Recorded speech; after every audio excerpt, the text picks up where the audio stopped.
Assalamu alaikum, my beautiful viewers, my listeners, and my family. Assalamu alaikum. Welcome back to another video. So, let's start without any delay.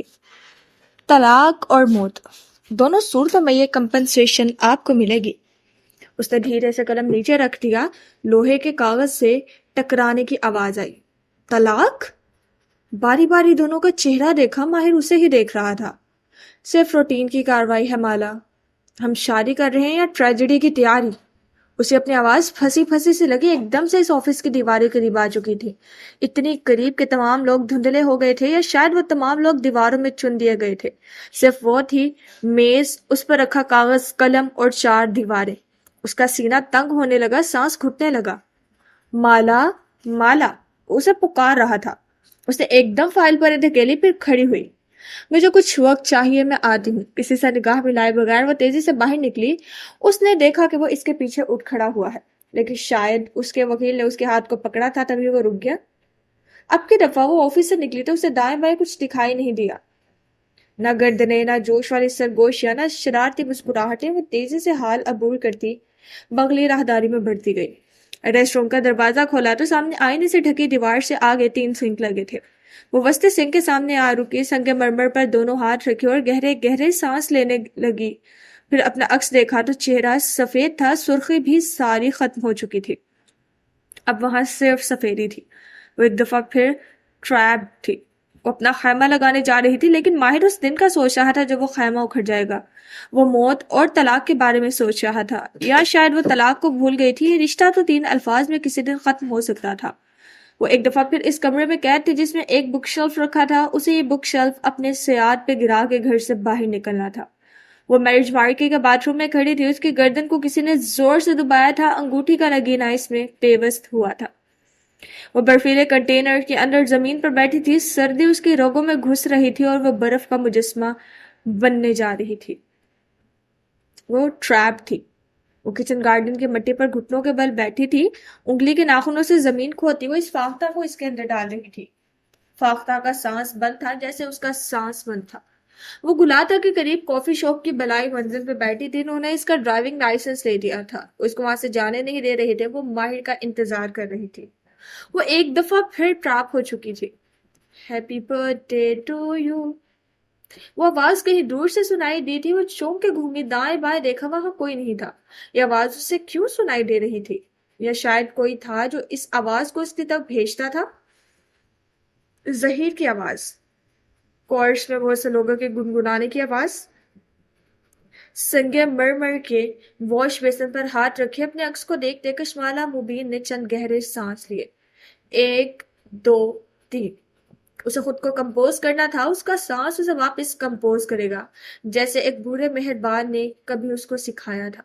اس نے نل کھولا، پھر پانی چہرے پر ڈالا. Mascara بہہ گیا تھا. اس نے نفاست سے صاف کیا، بالوں میں انگلیاں چلائیں اور راہداری سے نکلی. اب کی دفعہ حال عبور کرتے ہوئے اس کی گردن بالکل سیدھی تھی. وہ دوبارہ جب ماہر کے آفس میں داخل ہوئی تو وہ فکر مندی سے اپنی کرسی سے اٹھ کھڑا ہوا. وہ اسے ہی دیکھ رہا تھا. مالا پھیکا سا مسکرائی. Are you okay? وہ جیسے پریشان ہوا تھا. اس نے مسکرا کے اسبات میں سر ہلایا اور کرسی کھینچ کر واپس بیٹھی. Sorry gentleman. پھر فائل اپنے قریب کی. کہاں دستخط کرنے ہیں؟ مالا. اس نے قلم اٹھانے کے لیے ہاتھ بڑھایا تو ماہر نے قلم پہ ہاتھ رکھ دیا. مالا نے چونک کر اسے دیکھا. وہ اسی فکر مندی سے اسے دیکھ رہا تھا. اگر تمہیں یہ ڈسٹرب کر رہا ہے تو ہمیں یہ کرنے کی ضرورت نہیں ہے، اس نے اردو میں کہا تھا. وہ اسی اداسی سے مسکرائی اور نفی میں سر ہلایا. میں ایک ٹروماٹائزڈ عورت ہوں ماہر، اور میں مکمل طور پر ہیل نہیں ہوئی. بہت سی چیزیں مجھے ڈسٹرب کریں گی اور مجھے ٹریپ محسوس کروائیں گی، لیکن میں اپنی عقل پہ بھروسہ کرنے کے بجائے تمہارے اوپر بھروسہ کرنا چاہتی ہوں. اگر تم کہہ رہے ہو یہ کہ کیا کرنا ہے تو پھر یہ کیا کرنا ہے. ماہر ہلکا سا مسکرا دیا، قلم سے ہاتھ اٹھایا. مالا نے قلم پکڑ لیا اور اسی سنجیدگی سے ان سے پوچھنے لگی کہاں دستخط کرنے ہیں. وہ اس کو بتاتے گئے اور وہ دھڑا دھڑ سائن کرتی گئی.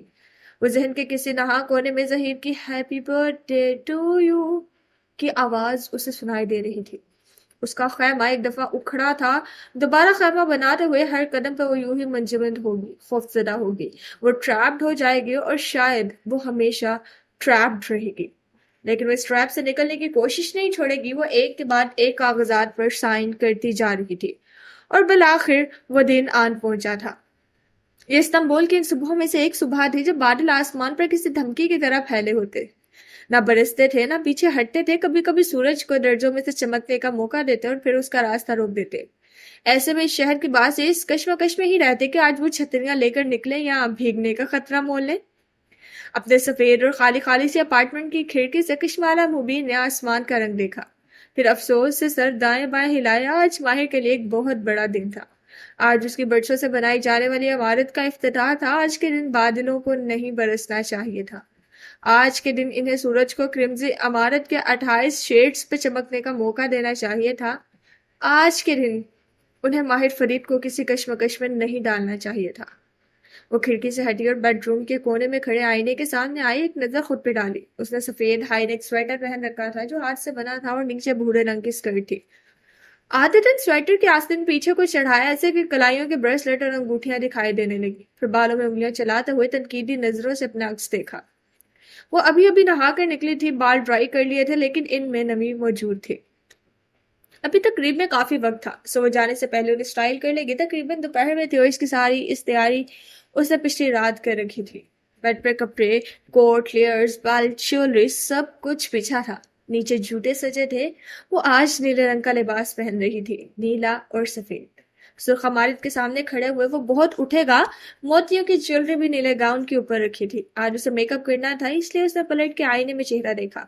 اس نے صبح کے وقت سکن کو سانس لینے دیا تھا۔ ڈریسنگ ٹیبل سے ایک سیرم اٹھایا، ڈراپر نکالا اور تھوڑی اونچی کر کے چند قطرے ماتھے اور گالوں پہ ٹپکائے، پھر انگلیوں سے انہیں نرمی سے جھل میں مل لیا۔ اس کا چہرہ چمکنے لگا تھا، گردن دائیں بائیں موڑی، ایک بھی دانہ نہیں تھا، اس کی سکن بالکل صاف تھی۔ مسکرا کے اس نے خود کو دیکھا۔ 2 دن بعد اس کا اور ماہر کا نکاح تھا، بس تب تک کوئی پمپل واپس نہیں آنا چاہیے۔ ہلکا سا موئسچرائزر لگایا اور پھر اسے ہاتھوں پر بھی مل لیا۔ ایک دم سے خود سے وینیلا کی خوشبو آنے لگی تھی۔ اونی ٹوپی سر پر پہنی، بیگ اٹھایا، ایک نظر سوتے ہوئے بدن پہ ڈالی اور اپنی ٹوپی کانوں کے نیچے اڑستے ہوئے وہ باہر نکل آئی۔ گارڈ کو ایک دفعہ پھر سے ہدایت کی، وہ ہدایت جو ہر وہ 2 منٹ کے لیے بدن کو چھوڑتے وقت کرتی تھی۔ گارڈ نے اپنے ازلی صبر سے اسے یقین دہانی کرائی، کوئی یہاں سے نہیں ہٹے گا، اور اپارٹمنٹ کی بالکنی پر لگے کیمراز کو مسلسل دیکھ رہا ہے۔ وہ لفٹ سے نیچے آئی اور لابی سے باہر نکلی تو ٹھنڈی ہوا نے استقبال کیا۔ مالا نے ایک دفعہ پھر گردن اونچی کر کے آسمان کے رنگ کو افسوس سے دیکھا۔ آج ان کو نہیں برسنا چاہیے، آج کے دن میں کوئی خلل نہیں آنا چاہیے۔ ماہر نے کئی برس اس دن کا انتظار کیا تھا۔ اپارٹمنٹ بلڈنگ کے قریب چند 100 قدموں کے فاصلے پہ اس کی پسندیدہ کافی شاپ موجود تھی۔ اسی کافی شاپ سے ڈونٹ اور کافی کی خریداری کے بدلے میں ماہر فرید نے اسے بیکری دی تھی۔ جب وہ کاؤنٹر پہ کھڑی ہوئی تو وہ واقعہ یاد آیا۔ مسکرا کے اس نے موبائل نکالا، ماہر کا کوئی میسج نہیں آیا تھا، وہ یقیناً اپارٹمنٹ میں ہوگا اور تیار ہو رہا ہوگا۔ حالانکہ تقریب میں ابھی کافی وقت تھا، لیکن وہ ماہر کو جانتی تھی، اس کی اینٹیسپیشن اینزائٹی اس کو وقت سے پہلے کرمزی عمارت پہنچنے پر مجبور کرے گی۔ جب تک وہ خود سر پہ نہیں کھڑا ہوگا، اس کے خیال میں کچھ درست نہیں ہوگا۔ کنٹرول فریک نہ ہو تو اس میں کال کا بٹن دبایا اور فون کون سے لگایا۔ گھنٹی جا رہی تھی اور اس کے چہرے پہ مسکراہٹ تھی۔ بارسٹہ نے کافی بتاتے ہوئے مسکرا کے اسے دیکھا۔ وہ جانتا تھا کہ وہ کسی خاص شخص کو کال کر رہی تھی۔ صبح بخیر۔ میرے صبح کافی پہلے ہو گئی تھی، وہ اسے خوشگوار انداز میں کہہ رہی تھی۔ بارسٹہ نے کافی مشین چلا دی، زور سے آواز آئی، دھواں اٹھنے لگا اور ساتھ ہی روسٹ ہوئے کافی کے دانوں کی مہک فضا کو معطر کرتی گئی۔ میں تو شاید رات میں سویا ہی نہیں، معلوم تھا میں نیچے آئی ہوں کافی لینے، تمہارے لیے کچھ لے آؤں۔ ان کے پاس کوئی ایسی کافی ملتی ہے جس سے انزائٹی کم ہو جائے؟ مالا دھیرے سے ہنستی۔ معلوم تھا، خود کو ریلیکس رکھو، ایک افتتاح ہی تو ہے، تمہیں شوگر رش چاہیے۔ جواب میں ماہر فرید نے شوگر کے ساتھ نسلوں کی شان میں کچھ بڑبڑا کے کہا تھا، جو بھی کہنا ہے میری زبان میں کہو، اٹس اوکے، جو اپنے لیے لا رہی ہو میرے لیے بھی لے آؤ۔ کشمالہ نے بے اختیار مسکراہٹ ڈبائی۔ کھا لو گے؟ 100%۔ کال کاٹ کے اس نے فون نیچے کیا اور چہرہ اٹھایا تو بارشتہ سی مسکراہٹ سے اسے دیکھ رہا تھا۔ وہ شو کیس پہ آگے آئی، اس میں لگے بہت سے میٹھے لوازمات کو دیکھا، وہ لوازمات جو ماہر فرید نے کبھی مکمل نہیں کھائے تھے، چاہے وہ لاہور میں ٹوٹی ہوئی نان خطائی ہو، وینکوور کی فارمرز مارکیٹ کا چاکلیٹ کوکی ہو یا اسی بیکری کا ڈونٹ۔ وہ ہمیشہ ان چیزوں کو آدھا ادھورا چھوڑ دیتا تھا، اس کا دل رکھنے کے لیے بھی نہیں کھاتا تھا۔ وہ شوکیس پہ جھکی، شیشے میں مدھم سے اپنا عکس دکھائی دیا۔ وہ عکس ابھی تک شرارت سے مسکرا رہا تھا، ایک جگہ شیشے پہ انگلی سے دستک دی۔ ان کا پورا باکس چاہیے۔ ماہر فرید کے سفید سیاہ کمرے کی کھڑکی سے دکھائی دیتے بادل اس کی انزائٹی کم کرنے میں بالکل بھی مددگار ثابت نہیں ہو رہے تھے۔ ویدر فور کاسٹ کے مطابق آج مطلع صاف ہونا تھا، پھر یہ بادل کہاں سے چلے آئے تھے؟ قدور آئینے کے سامنے کھڑے ٹائی کی گرہ باندھتے ماہر نے ناپسندیدگی سے سوچا تھا، سفید بداغ شرٹ، ڈارک گرے پینٹس اور کنٹراسٹنگ ٹائی۔ اس نے تنقیدی نظر سے ٹائی کے رنگ کو دیکھا، پھر 2 انگلیوں سے گرہ نوچ کے کھول دی، ٹائی کو پیچھے اچھالا اور وارڈروب تک آیا۔ تبھی فون بجنے لگا، کان میں لگے ایئرپورٹس کو چھوا تو مالا کی آواز سنائی دی، وہ شاید ناشتہ لینے نیچے گئی تھی۔ صبح بخیر۔ وہ وارڈروب تک آیا، دراز کھولا، وہاں روز بہت سی ٹائیز رکھی تھی۔ میں تو شاید رات میں سویا ہی نہیں۔ ایک ٹائی نکالی، اسے پیچھے سٹینڈ پہ اویزا کوٹ کے ساتھ لے کے جا رکھا۔ ان کے پاس کوئی ایسے کافی ملتے ہیں جس سے انزائٹی کم ہو جائے؟ اس نے سنگھار میز کا دروازہ کھولا، بہت سی گھڑیاں چمک رہی تھی۔ وہ ایک سلور سیاہ گھڑی نکالنے لگا، پھر ٹھہر گیا۔ اٹس اوکے، آپ جو اپنے لیے لا رہی ہو میرے لیے بھی لے آؤ۔ دراز مزید آگے کھینچا، پیچھے کونے میں گھڑی پہ نگاہ ٹھہر گئی۔ اس کے چہرے پہ مدھم سے مسکراہٹ آئی۔ قاسم فرید کی گھڑی، آج کے دن اسے ایک گڈ لک چارم چاہیے تھا۔ اس نے وہ گھڑی اٹھا لی۔ کھا لو گے؟ مالا پوچھ رہی تھی 100%۔ اب وہ بالوں کے ہیئر موزے سیٹ کر رہا تھا۔ کال بند ہوئی تو اس نے ایئرپورٹ پہ انگلی رکھی۔ کال چنگیز، 2 الفاظ میں سیری کو حکم جاری کیا۔ چند لمحوں بعد چنگیز کی آواز سماعتوں میں گونجی۔ کیا کر رہے ہو؟ تمہارے ایونٹ کی سیکیورٹی کو یقینی بنا رہا ہوں۔ چنگیز اس وقت اس صحن میں کھڑا تھا جو کرمزی عمارت کے وسط میں تھا۔ چاروں طرف عمارت کے اونچے برآمدے اور راہداریاں تھیں جن کی دیوار ابھی تک سرمئی تھی اور اس پر کوئی آرٹ ورک نہیں بنا تھا۔ اس صحن میں بہت سے ورکرز دائیں بائیں پھر رہے تھے۔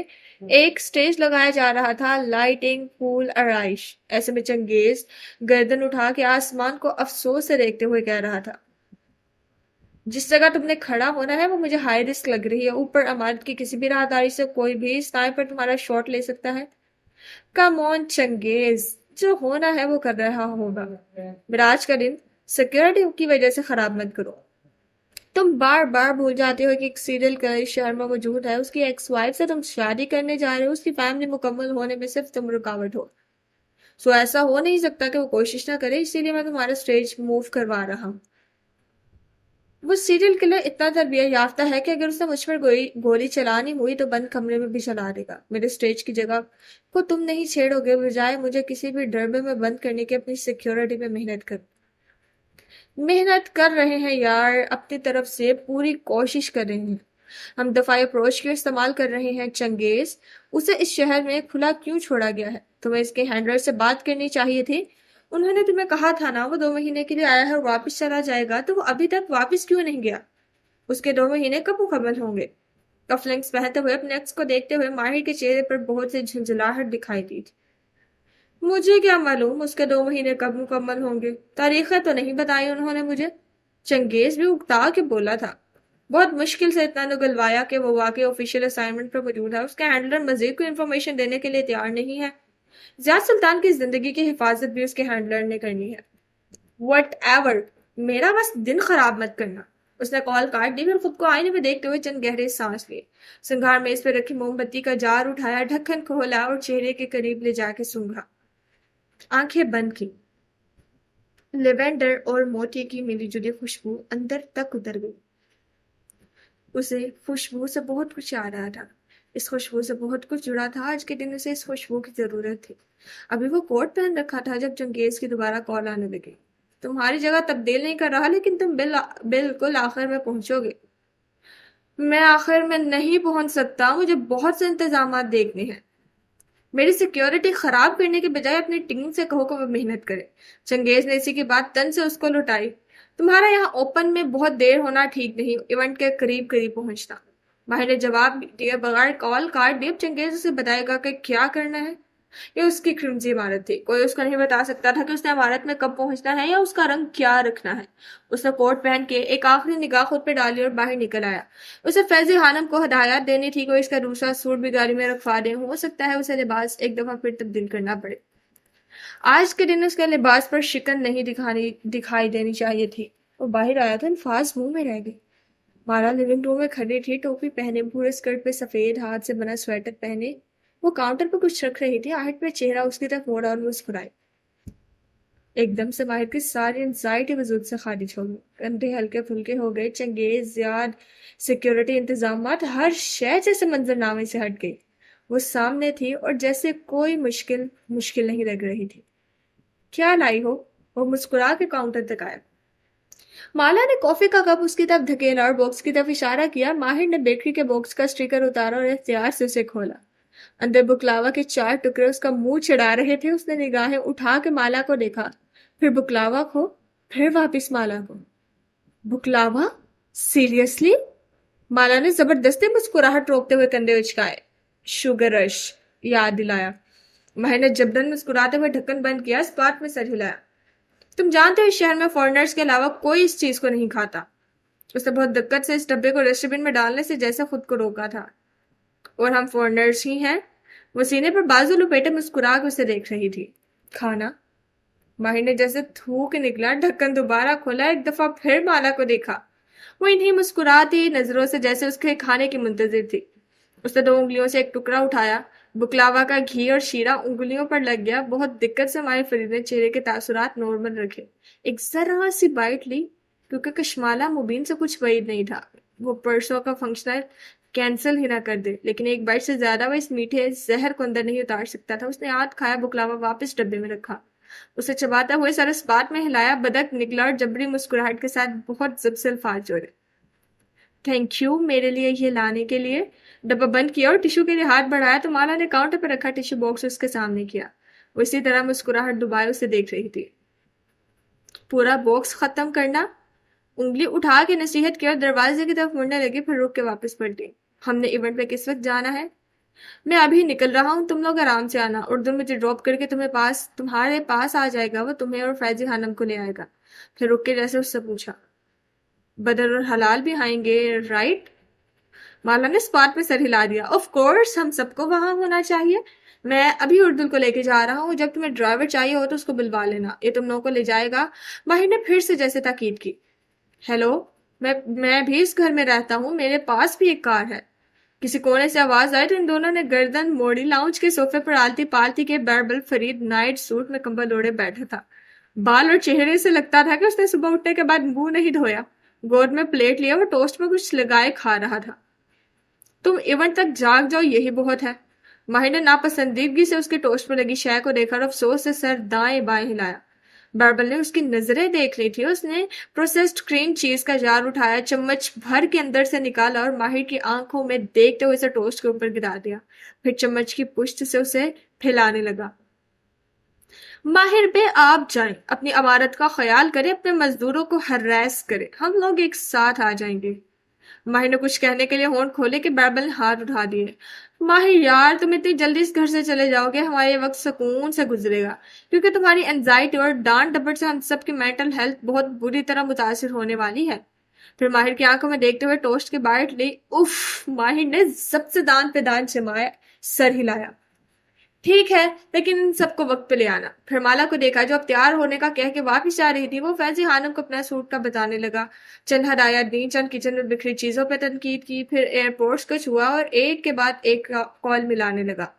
لاؤنج میں دائیں بائیں چکر کاٹتے ہوئے اس نے 3-4 لوگوں کو فون پر چند باتیں سنائی، یہاں تک کہ بیربل فرید کا ناشتہ حرام ہو چکا تھا۔ وہ ٹوسٹ کے بائٹ لیتے ہوئے کینہ توڑ نظروں سے اسے لیونگ روم میں دائیں بائیں ٹہلتے دیکھ رہا تھا۔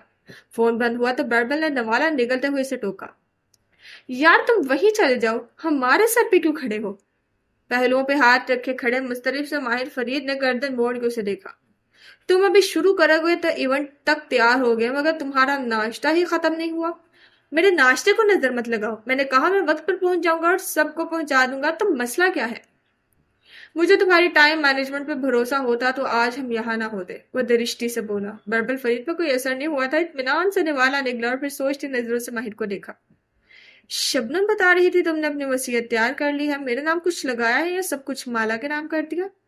کچن میں کام کرتی فیضی خانم نے ایک دم پریشانی سے ان دونوں کو دیکھا، پھر گڑبڑا کے سر نیچے کر لیا۔ بیربل اسی طرح لقمہ چباتے ہوئے کہہ رہا تھا، کر تو ویسے تم بھی وہی رہے ہو جو میں نے کیا، ہر چیز اپنی پسندیدہ عورت کے نام کر دی، لیکن تم کرو گے تو ٹھیک ہوگا۔ بیربل نے کیا تو غلط تھا، ڈبل سٹینڈرڈز۔ پھر سے ایک بائٹ لی، ماہر چند لمحے ضبط سے گھورے گیا، پھر سر جھٹکا۔ اسی پل حلال کے کمرے کا دروازہ کھلا تھا۔ اس سے پہلے کہ حلال کی آواز آتی، لونا بھاگتی ہوئے اندر سے نکلی اور بھونکتے ہوئے ان کے قریب آئی۔ ماہر فوراً سے پیچھے ہوا۔ حلال، اس کو سائڈ پہ کرو، مجھے اپنے کپڑوں پہ اس کے بال نہیں چاہیے۔ وہ کوف سے اونچا چلایا تھا۔ فیضی خانم بھاگ کے اس کی طرف آئی اور لونا کا کالر سے پکڑا۔ وہ نیچے آواز میں کاؤں کاؤں بھونکتی ماہر کے پیروں کے گرد چکر کاٹنے کی کوشش کر رہی تھی۔ فیضی خانم نے بدک تو اسے پکڑا اور سر پہ ہاتھ پھیرتے ہوئے اس کو پیار سے کچھ کہنے لگی، لیکن لونا اسی طرح بے چین تھی۔ پتہ نہیں اس کو کیا ہوا ہے بھائی، یہ صبح سے ایسے ہی بے چین ہے، حلال دروازے کے ساتھ کھڑی کہہ رہی تھی۔ چہرے پہ پریشانی تھی اور آنکھوں دور دیوار پہ جمی تھی، وہ بھی شاید ابھی اٹھی تھی۔ وہ کہتے ہیں نا کتوں کو وقت سے پہلے مستقبل کی خبر ہو جاتی ہے۔ ماہر نے گھور کے باربل کو دیکھا جو اب کریم چیز کا بھرا ہوا چمچ زبان سے چاٹ رہا تھا۔ کسی کو وقت سے پہلے مستقبل کی خبر نہیں ہوتی، پھر راہداری کی سمت بڑھ گیا۔ گارڈ مالا کے دروازے کے باہر اسی طرح کھڑا تھا۔ ماہر نے گھنٹی بجائی، ایک گھنٹی، پھر دوسری۔ اگلے ہی لمحے مالا نے دروازہ کھولا، ایسے کہ اس کے ایک کان پہ فون تھا۔ فون کے اسپیکر پہ ہاتھ رکھے اس نے سوالیہ ابرو اٹھائے۔ باربل کہہ رہا ہے کہ وہ تم لوگوں کو لے آئے گا، لیکن میں باربل کو جانتا ہوں، وہ دیر کر دے گا۔ وہ کہنے لگا۔ اسی پر ایئرپورٹس کے اندر سیڑھی کی آواز سنائی دینے لگی، اسے ایک آنے والی کال کا بتا رہی تھی۔ اگر باربل دیر کر دیتا تو تم اردل کو بلوا لینا، اوکے؟ کال مسلسل آ رہی تھی، اس نے ڈپٹ کے سیڑھی کو کہا۔ Answer it. اب کان میں عمار کچھ کہہ رہا تھا۔ اس کی بات سنتے ہوئے اس نے دروازہ کھولے کھڑی مالا کو دیکھا جو ماہر کو اسوات میں سر ہلا کے فون پر اوکے اوکے کر کے رہی تھی۔ ساتھ اسے ہاتھ سے اشارہ کیا۔ ماہر نے ابرو تعجب سے اکٹھے کیے۔ کیا؟ ٹھیک ہے، نو پرابلم۔ بات جاری رکھتے ہوئے مالا نے فون کان اور کندھے دونوں کے درمیان اور دونوں ہاتھوں کو اکٹھا کر کے اشارہ کیا، پھر جیسے مکھی اڑتی ہوئی ہاتھ سے جھٹکا جیسے کہہ رہی ہو چھوڑو کوئی بات نہیں۔ اب وہ واپس مڑ گئی تھی، وہ فون پہ بات کر رہی تھی، اوپر سے عمار اس کے کان میں ایک نیا مسئلہ سنا رہا تھا۔ مالا واپس پلٹ گئی تھی اور دروازہ چوکھٹ کے قریب جا رہا تھا۔ ایک درد سی تھی جس سے وہ اسے دکھائی دے رہی تھی، ٹوپی سے نکلتے ہوئے بالوں کی پشت۔ وہ عمار کی بات سنتے ہوئے اسے دیکھ رہا تھا۔ وہ کیا کہہ رہی تھی؟ وہ کس چیز کا اشارہ کر رہی تھی؟ وہ اسے کوئی بات یاد کروا رہی تھی۔ دروازہ واپس جگہ پہ آ رہا تھا۔ ماہر فرید کا روزن چھوٹا ہو رہا تھا، اوپر سے کان میں بولتا ہوا عمار۔ وہ پلٹ گیا۔ کسی نے جیسے دل میں کہا کہ اسے نہیں پلٹنا چاہیے، اسے یہ بات ادھوری نہیں چھوڑنی چاہیے، لیکن عمار کی بک بک مسلسل جاری تھی۔ آ رہا ہوں، میں دیکھ لوں گا سارے مسئلے۔ 2 منٹ کے لیے تم لوگ کوئی چیز ہینڈل نہیں کر سکتے؟ وہ برہمی سے کہتا لفٹ کی جانب بڑھ چکا تھا۔ سارا موڈ خراب ہو چکا تھا۔ اردل نیچے اس کے لیے گاڑی کا دروازہ کھولے کھڑا تھا۔ کار میں بیٹھنے سے پہلے ماہر نے رک کر اسے دیکھا۔ فون آن رکھنا۔ باربل نے کہا ہے کہ وہ ساری فیملی کو لے آئے گا، لیکن مجھے معلوم ہے وہ دیر کر دے گا۔ ایونٹ شروع ہونے سے 1.5 گھنٹہ پہلے مالا کو کال کر کے پوچھ لینا کہ اسے تمہاری ضرورت ہے یا نہیں، اور وقت سے چلے جانا۔ اسے سنجیدگی سے ہدایت دی۔ فربازہ اردل نے سر اسبات میں ہلایا۔ وہ اندر بیٹھا اور فون کی اسکرین روشن کر کے سامنے کی، ایک کے بعد ایک مسئلے، آخر منٹ کرنے والی چیزیں، پھر وہ مہمان جنہوں نے آنا تھا، کچھ جو نہیں آ سکتے تھے، اوپر سے یہ بادل۔ کار آگے بڑھنے لگی۔ آج ٹریفک بہت تھا، یا شاید ہر چیز وقت کی مناسبت سے ہوتی نہیں دکھائی دے رہی تھی۔ ذرا دیر بعد کار ٹہرتی تو وہ چڑچڑے انداز میں باہر دیکھتا، پھر ضبط سے واپس اسکرین کی طرف متوجہ ہو جاتا۔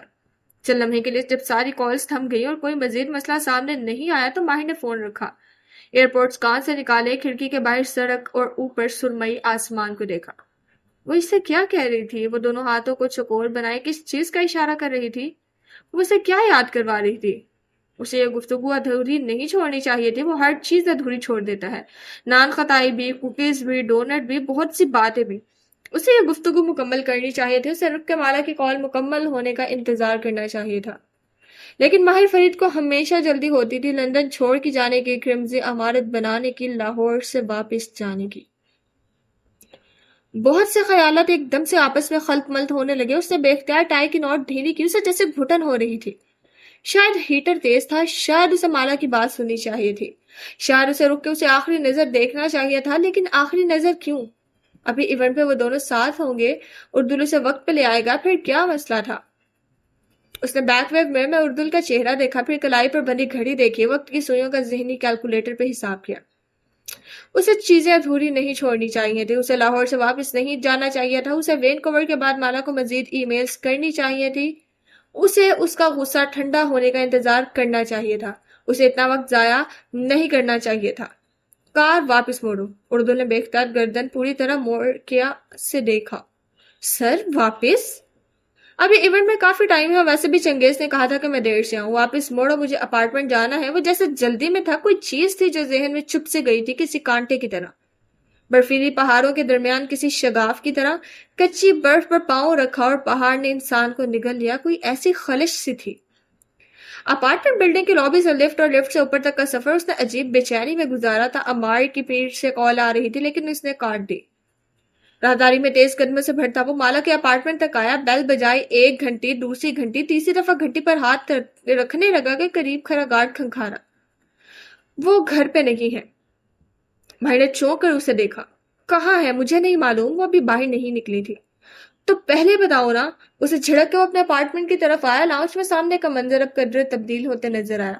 بربر لمبے کاؤچ پر لیٹا ریموٹ سے ٹی وی کے چینل بدل رہا تھا. قالین پر بہت سے بلاکس بکھرے تھے. بدر اور حلال وہی چوکری مارے آمنے سامنے بیٹھے تھے اور حلال باکس اٹھا اٹھا کے اس کے ہاتھوں میں دے رہی تھی. بدر نے بس چہرہ اٹھا کے اسے دیکھا. وہ ہلکا سا مسکرایا. بدر واپس مسکرایا اور سر نیچے کر لیا. اس کا اور ماہر کا تعلق بس اتنا ہی تھا, ایک نرم مسکراہٹ جیسا. وہ واپس فیضی خانم کی طرف متوجہ ہوا. مالا کہاں ہے؟ وہ کسی ضروری کام سے گئی ہے. 20 منٹ تک آ جائے گی. وہ تیزی سے ہاتھ چلاتی کچھ بنا رہی تھی. انڈے, ٹوسٹ, ایووکیڈو, اورنج جوس. اسے کاؤنٹر پر پھیلی چیزوں کو دیکھا. یہ بدر کا ناشتہ تھا. اس کو ناشتہ نہیں کرا کے گئی تھی. کیوں؟ وہ اتنی جلدی میں کیوں گئی تھی؟ وہ بات ادھوری چھوڑ کر کیوں گئی تھی؟ وہ کیا کہہ رہی تھی؟ اس نے کوئی پیغام دیا تھا؟ وہ فون نکالتے ہوئے بے چینی سے پوچھ رہا تھا. فیضی خانم نے نفی میں سر ہلا دیا اور ایووکیڈو کا گودا چمچ سے نکالنے لگی. بھائی نے موبائل پہ اس کا نمبر ملایا اور فون کان سے لگایا. ایئرپورٹس تب تک وہ نوچ کے اتار چکا تھا. گھنٹی جا رہی تھی. پھر مالا کا ہیلو سنائی دیا. کہاں ہو مالا؟ میں بس آتی ہوں, ایک ضروری کام سے گئی تھی. اس کی آواز سن کے اسے جیسے اطمینان سا ہو گیا تھا. کتنی دیر ہے؟ ماہر نے کلائی پر بندھی گھڑی دیکھی. میں بھی نہیں گیا. تم واپس آ کر تیار ہو جاؤ, ہم ساتھ ہی جائیں گے. لمبے صفحے پر بیٹھے بربل فرید نے چہرہ موڑ کے اسے دیکھا اور پھر افسوس سے سر دائیں بائیں ہلایا. یعنی میرے اوپر کسی کو اعتبار ہی نہیں؟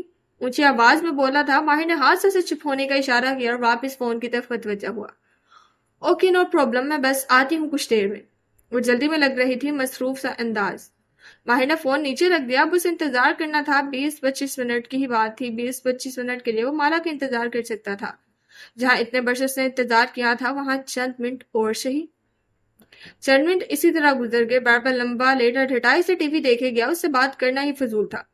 وہ دونوں خاموشی سے بلاکس دوڑے گئے. فیضی خانم کی کچن میں کٹنگ کی آواز آتی رہی اور ماہر فرید اسی طرح مضطرب اور بے چین ونگ چیئرز کے سامنے دائیں بائیں ٹہلتا فون پہ بہت سے لوگوں کو بہت سی باتیں سناتا گیا. وہ ٹہلتے ٹہلتے بار بار ٹی وی کی اسکرین کے سامنے آ جاتا تھا اور ہر دفعہ بربل فرید کے چہرے کے زاویے بگڑتے. لونا جو کھڑکی کے قریب جا بیٹھی تھی, ماہر کے آنے کے بعد بار بار لپک کے اس کے قریب بھاگتی اور فیضی خانم کو پھر سے کچن چھوڑ کے اس کی طرف آنا پڑتا. کال کے درمیان ماہر نے برہمی سے اس کو دیکھا جو ایک دفعہ پھر بھونکنے لگی تھی. حلال, خدا کے لیے اس کو کنٹرول کرو ورنہ میں سے کسی ڈاگ شیلٹر میں چھوڑ آؤں گا. اس کا جواب ضبط دے چکا تھا.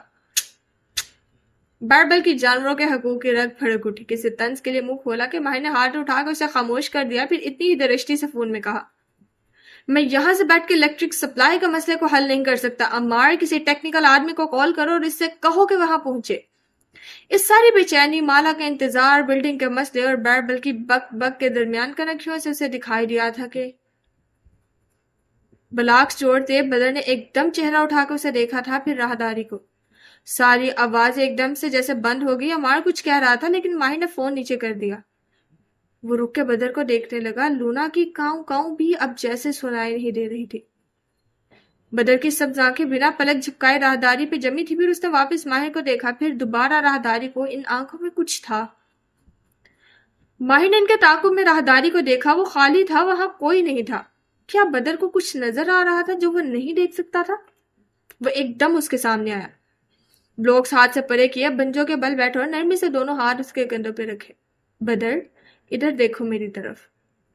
بدر جو ابھی تک راہداری کو دیکھ رہا تھا, چہرہ ماہر کی طرف اٹھایا. اس کی معصوم بڑی بڑی سبز آنکھیں کچھ کہہ رہی تھی. کچھ تھا ان میں, ایک تاثر جو وہ کبھی کبھی دیکھتا تھا. وہاں کوئی ہے. وہ جانتا تھا وہ بچہ نہیں بولے گا. وہ اس کی آنکھوں میں اپنا جواب ڈھونڈنے کی کوشش کر رہا تھا. بدر نے پھر سے راہداری کو دیکھا اور پھر چہرہ واپس موڑ لیا. سر جھکا کے اپنے بلاکس اٹھانے لگا. ماہر نے اس کے کندھوں سے ہاتھ ہٹا دیے. وہ ایسے کیوں کرتا تھا؟ ایسا کیا تھا جو وہ دیکھ رہا تھا جسے نہ ماہر فرید محسوس کر سکتا تھا, نہ حلال شمس؟ کیا ہوا بھائی؟ حلال بھی اچھمبے سے پوچھ رہی تھی. بدر کبھی کبھی ایسے چونک جاتا ہے جیسے وہ کچھ دیکھتا ہے. کچھ ہے جو میں سمجھ نہیں پا رہا. ڈونٹ ٹیل می کہ اس بچے کے پاس بھی سپر پاورز ہیں. باربل جلدی سے پیر سمیٹ کے اٹھ بیٹھا، چہرے پہ ایک دم ہوائیاں اڑنے لگی تھی. تم خود تو چلے جاتے ہو، مجھے سارا دن ان دو کریپی بچوں کے ساتھ گزارنا پڑتا ہے. پلیز مجھے بتاؤ، اس کو بھی تو کوئی چیزیں نظر نہیں آتی؟ ماہر نے جیسے اس کی طرف دھیان نہیں دیا راہداری کی طرف دیکھا، بدر کی طرف. کیا ہوا تھا اس لمحے جب بدر نے وہاں دیکھا تھا؟ کیا ہوا تھا ان تمام لمحوں میں جب اس نے بدر کو یوں ہی چونکتے دیکھا تھا؟ کیا ہوا تھا؟ وہ کیا دیکھتا ہے بھائی؟ حلال الجھن سے پوچھ رہی تھی. یار ایک تو سبھی سائیکو ہیں اس گھر میں، کوئی دیکھتا ہے کوئی سنتا ہے، میں کہیں اور شفٹ ہوتا ہوں. سنتا ہے، شاید وہ دیکھتا نہیں ہے، سنتا ہے. وہ جیسے خود سے بڑبڑایا. ایک پزل تھا جو آنکھوں کے سامنے تھا، بہت سے ٹکڑے جو اپنی جگہوں پر نہیں تھے، اور ایک ٹکڑے کی جگہ خالی تھی. ایک مقناطیسی پزل جس میں اگر وہ ایک ٹکڑا فٹ کر لے تو سارے ٹکڑے کھینچ کے اپنی جگہوں پر آ جائیں گے. کیا سنتا ہے؟ لورا بھونکنا چھوڑ چکی تھی، ٹی وی کی آواز خاموش تھی، فیضی خانم کے کچن سے بھی چاپ سنائی نہیں دیتی تھی، اور ماہر فرید اپنے سوٹ کی پرواہ کیے بغیر اس بچے کے سامنے پنجوں کے بل بیٹھا تھا. وہ کیا سنتا ہے؟ اس نے ایک نگاہ اپنے فون پر ڈالی. کسی ٹیکنیکل آدمی کو بلاؤ. ماہر بڑبڑایا. ٹیکنیکل آدمی؟ کیا؟ حلال کی سمجھ میں نہیں آیا تھا، لیکن اس کی سمجھ میں آنا ضروری بھی نہیں تھا. وہ دونوں اغوا جا رہے تھے اور مارا جانے سے پہلے بدر کو ہدایات دے رہی تھی. وہ اس پولیس والے کے بارے میں بتا رہی تھی جس کو اس کی حفاظت کے لیے چھوڑ کے جا رہی تھی. وہ ایک اچھا آدمی ہے بدر. ہی از اے گڈ مین. بدر نے چونک کے راہداری کو دیکھا. وہ بیکری میں کھڑے تھے اور وہ کاؤچ پہ بیٹھے بچے کے سامنے بیٹھی تھی. مما از میرنگ دس مین. وہ نرمی سے اسے بتا رہی تھی. بدر نے چونک کے بیکری کی سیڑھیوں کو دیکھا تھا. ماہر کچھ دیر پہلے دائیں بائیں ٹہلتا فون پہ کہہ رہا تھا کسی ٹیکنیکل آدمی کو بلاؤ، اور بدر نے فوراً سے دروازے کے سمت میں دیکھا تھا. آدمی. ماہر پھر بڑبڑایا. مین. اگلے ہی لمحے بدر نے کرنٹ کی طرح سر اٹھا کے اسے دیکھا. اس کی آنکھوں میں وہی تاثر تھا. ماہر فرید بنا پلک جھپکائے اسے دیکھے گیا. مین. اس نے دہرایا. بدر سانس رو کے اسے دیکھ رہا تھا. پھر اس نے راہداری کو دیکھا. کمرے میں سناٹا تھا. ایک منظر سا ذہن کے پردے پر لہرایا. وہ بالکنی کے دروازے کے ساتھ کھڑا تھا، ہاتھ میں بھاپ اڑاتا مگ تھا. سامنے صوفے پر مالا کی ایک تصویر دکھاتے ہوئے اس کو کہہ رہی تھی دس مین از یور فادر. مین. وہ بڑبڑایا اور بدر پلک جھپکائے بنا اسے دیکھے گیا. پزل کا ٹکڑا اسے مل گیا تھا. اسے صرف اس کو خالی چوکٹھے میں رکھنا تھا اور مقناطیسی قوت سے سارے ٹکڑے کھینچ کے اپنی اصل جگہوں پہ آ جانے تھے. وہ زیاد کو اس کے نام سے نہیں پہچانتا، وہ زیاد کو باپ کے لفظ سے بھی نہیں پہچانتا. مالا ہمیشہ اسے کہتی تھی کہ وہ آدمی تمہارا باپ ہے. وہ اس کو مین کے لفظ سے پہچانتا ہے. وہ دھیرے سے اٹھ کھڑا ہوا. تو پھر؟ باربل کی آواز کہیں سے سنائی دی. جب تم لوگ مین کا لفظ استعمال کرتے ہو تو وہ سمجھتا ہے کہ اس کا باپ آ گیا ہے، اور وہ اس لیے دروازے کی طرف دیکھتا ہے. مطلب؟ باہر نے نفی میں سر ہلایا. اس کا چہرہ سفید ہو رہا تھا اور ہاتھ برف. وہ اسے مین کے نام سے پہچانتا ہے. وہ بڑبڑا رہا تھا. 2 انگلیوں سے اس نے وہ آخر مسنگ ٹکڑا خالی چوکٹھے میں رکھا. بس ایک لمحے کا کھیل تھا اور سارے ٹکڑے دوڑتے ہوئے اپنی اپنی جگہوں پر آ گئے. فٹ، مکمل. اور کیمس ریزر. سب سے سادہ جواب درست جواب ہوتا ہے. وہ اپنے باپ کو مین کہتا ہے. اس نے چہرہ ان سب کی طرف موڑا. حلال کی بے نور آنکھیں دیوار پہ جمی تھی اور باربل اسی نا سمجھی سے جب وہ چند لمحے کے لیے کھویا تھا تو مالا کی دوست نے اسے پوچھا تھا کہ اسے کاٹن کینڈی کس نے دی. کاٹن کینڈی مین نے، اور بدر نے سر اسوات میں ہلایا تھا. چند لمحے کوئی کچھ بول نہ سکا. کاٹن کینڈی مین کوئی نہیں تھا. اسے وہ کاٹن کینڈی زیاد نے دی تھی. اس نے اپنے باپ کو دیکھا تھا. وہ مین کے لفظ پہ سر ہلا رہا تھا. اب پزل دیوار پہ اس کے سامنے تھا. ہر ٹکڑا اپنے چوکٹھے میں بالکل درست طریقے سے فٹ ہو چکا تھا. ایسے کہ ساری تصویر سامنے تھی، روز روشن کی طرح عیاں. بدر کو آلیان نے نہیں، زیاد نے اغوا کیا تھا. میں درست تھا. لیکن زیاد سلطان اس وقت جیل میں تھا، اور تم نے خود ہی کہا کہ وہ جادوگر آلیان، اس نے وہ کاٹن کینڈی بچے کو دی تھی. کاٹن کینڈی مین کوئی نہیں تھا. آلیان اس وقت وہاں موجود نہیں تھا. اس بوڑھے دکاندار کی بیٹی ٹھیک کہہ رہی تھی. وہ اپنے باپ کو جھوٹ بولنے سے روک رہی تھی. آلیان نے اس کو جھوٹ بولنے کے لیے کہا تھا. وہ چاہتا تھا کہ ہم یقین کر لیں کہ اس وقت وہاں آلیان موجود تھا. آلیان نے کبھی بدر کو اغوا کیا ہی نہیں تھا. میں درست تھا. میں ہمیشہ سے درست تھا. اس نے چہرہ ان کی طرف موڑا تو اس کی رنگت سفید تھی. بدر کو اس کے باپ نے ہی اغوا کیا تھا. بدر اتنے مہینے زیاد سلطان کے پاس ہی تھا، اور اس لمحے فیروزی اور پستہ عمارت کی پہیلی اس پزل کی طرح سامنے آ گئی تھی. پھر آلیان کو کیسے معلوم ہوا کہ بچہ کس عمارت میں ہے؟ اسے بالکل ٹھیک سے نہیں معلوم تھا. اس نے پہلے کہا تھا فیروزی، اور میں نے اس پہ یقین کر لیا کیونکہ وہ درست کہہ رہا تھا. اپنی طرف سے آلیان سچ بول رہا تھا کیونکہ اس کو اس کے جنات نے بتایا تھا کہ بچہ فیروزی عمارت میں ہے. کیونکہ وہاں ایک اور بچہ بھی تھا جسے غیر قانونی طور پہ وہاں رکھا گیا تھا، اور عالیان کی جنات نے ہمیشہ کی طرح غلطی کر دی تھی۔ جیسے انہیں لگا تھا کہ مالا اور میں ایک چھت تلے رہتے ہیں، ویسے ہی انہوں نے عالیان کو غلط خبر دی تھی۔ میں نے اس کا یقین اس لیے کیا کیونکہ اس کی آنکھوں میں سچ تھا۔ وہ دائیں بائیں ٹہل رہا تھا، سارے تانے بانے اس کے ہاتھ میں آ چکے تھے۔ لیکن جب پولیس کو بچہ فیروزی عمارت سے نہیں ملا تو عالیان نے اپنے موکل سے کسی طرح کمیونیکیٹ کیا۔ وہیں ہمارے سامنے بیٹھے اور اس کے موکل نے تصحیح کر دی کہ بچہ 7 والی عمارت میں ہے، جنات ایسی غلطیاں کرتی ہیں۔ عالیان میرے سامنے یہ ماننے کو تیار نہیں تھا کہ اس سے غلطی ہوئی ہے، کیونکہ اس کی انا کو یہ گوارا نہیں تھا اور وہ اس شرارت کو جاری رکھنا چاہتا تھا۔ مگر وہ ایسا کیوں کر رہا تھا؟ لیکن ماہر اس کو سن نہیں رہا تھا، سارے سوالات کے جوابات اس کے سامنے تھے۔ میں درست تھا۔ ماہر فرید ہمیشہ درست ہوتا ہے۔ میں نے پہلے دن سے کہا تھا کہ اس بچے کو زیاد سلطان نے اغوا کیا ہے۔ اس کا ایک ہی مقصد تھا کہ بچے کو ڈھونڈنے کے لیے مالا اور وہ ایک ہو جائیں گے۔ لیکن پھر عالیان کو اس اغوا کے بارے میں علم ہو گیا اور زیاد کی دشمنی میں اس نے وہی کیا جو وہ ہمیشہ کرتا تھا، اس نے تھوڑا سا کیوس برپا کیا، تھوڑی سی شرارت کی تاکہ زیاد اور مالا اکٹھے نہ ہو سکے۔ اس کا زیاد سلطان سے انتقام تھا۔ اس نے بچے کے اغوا کا الزام اپنے سر لیا۔ اس نے مالا کو ایسے خواب دکھائے جس سے یہ ثابت ہو سکے کہ ایک نیا سرکار استنبول میں موجود ہے جس کے پاس اس کا بچہ ہے، جبکہ عالیان کے پاس وہ بچہ نہیں تھا، وہ ہمیشہ سے اپنے باپ کے پاس ہی تھا۔ لیکن تم بھول رہے ہو کہ زیاد سلطان اس وقت جیل میں تھا۔ ماہر نے نفی میں سر ہلایا۔ وہ اس وقت جیل میں نہیں تھا کیونکہ وہ ہمیں وہ طریقہ نہیں معلوم جن میں وہ استنبول آیا تھا۔ چنگیز نے کہا کہ اس کے ہینڈلر کے مطابق اس کو 2 مہینے کا ایک اسائنمنٹ ملا تھا۔ ایسے اسائنمنٹس کے طریقوں کا تعین تو نہیں کیا جاتا، پھر ان کو 2 مہینے کا وقت کیسے معلوم تھا؟ صرف اس صورت میں جب 2 مہینے پہلے ہی مکمل ہو چکے تھے۔